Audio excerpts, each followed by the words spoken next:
Hai, saya Riani. Saya guru mata pelajaran PPKN di SMK Negeri 1 Ciasem, Kabupaten Subang, Provinsi Jawa Barat. Kali ini kita akan membahas mengenai materi dinamika pelanggaran hukum. Materi ini ada di kelas 12, bab 2, semester ganjil, mata pelajaran PPKN. Yang pertama, kita akan membahas berbagai kasus pelanggaran hukum. Pelanggaran hukum itu bisa juga disebut suatu perbuatan yang melawan hukum, yaitu tindakan seseorang yang tidak sesuai atau bertentangan dengan aturan-aturan yang berlaku. Pelanggaran hukum merupakan bentuk ketidakpatuhan terhadap hukum. Bentuk ketidakpatuhan terhadap hukum ini dapat disebabkan oleh dua hal. Yang pertama, pelanggaran hukum oleh si pelanggar itu sudah dianggap sebagai kebiasaan. Yang kedua, hukum yang berlaku sudah tidak sesuai lagi dengan tuntutan kehidupan. Selanjutnya, saya akan menyajikan berbagai contoh perilaku yang bertentangan dengan aturan hukum yang dilakukan di berbagai lingkungan keluarga, lingkungan sekolah, lingkungan masyarakat, dan lingkungan bangsa dan negara. Untuk di lingkungan keluarga, contohnya, 1. Mengabaikan perintah orang tua. Yang kedua, ibadah tidak tepat waktu. Yang ketiga, menonton tayangan yang tidak boleh ditonton.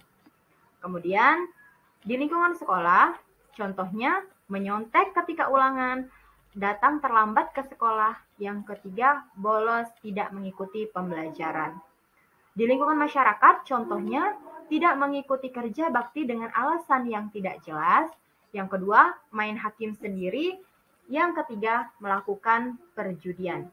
Terakhir, pelanggaran hukum di lingkungan bangsa dan negara, misalkan tidak memiliki KTP, tidak mematuhi rambu-rambu lalu lintas, melakukan tindak pidana seperti pembunuhan, perampokan, dan penganiayaan, kemudian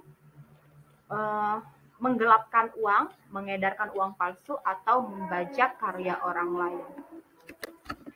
Selanjutnya, macam-macam sanksi yang bisa dikenakan terhadap pelanggaran hukum. Yang pertama, ada norma agama. Yang kedua, norma kesusilaan. Yang ketiga, norma kesopanan. Dan terakhir, norma hukum. Yang pertama, kita bahas dulu.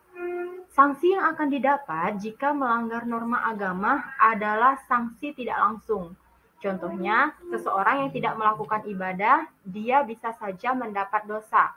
Atau sebaliknya, orang yang melakukan ibadah atau amal baik, dia akan mendapatkan pahala. Yang kedua, norma kesusilaan. Sanksi yang akan didapat jika melanggar norma kesusilaan ini adalah tidak tegas, berasal dari diri sendiri.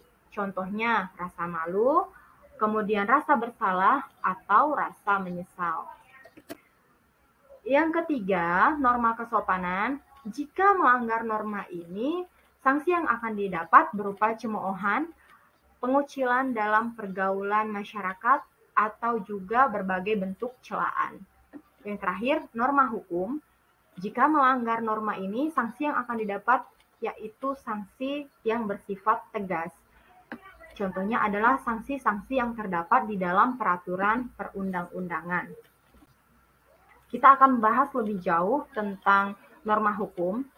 Sanksi mengenai hukum pidana diatur dalam pasal 10 Kitab Undang-Undang Hukum Pidana atau KUHP.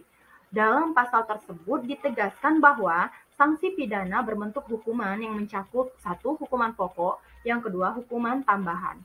Untuk hukuman pokok sendiri itu terdiri dari hukuman mati, hukuman penjara, hukuman kurungan, denda, dan terakhir hukuman tutupan.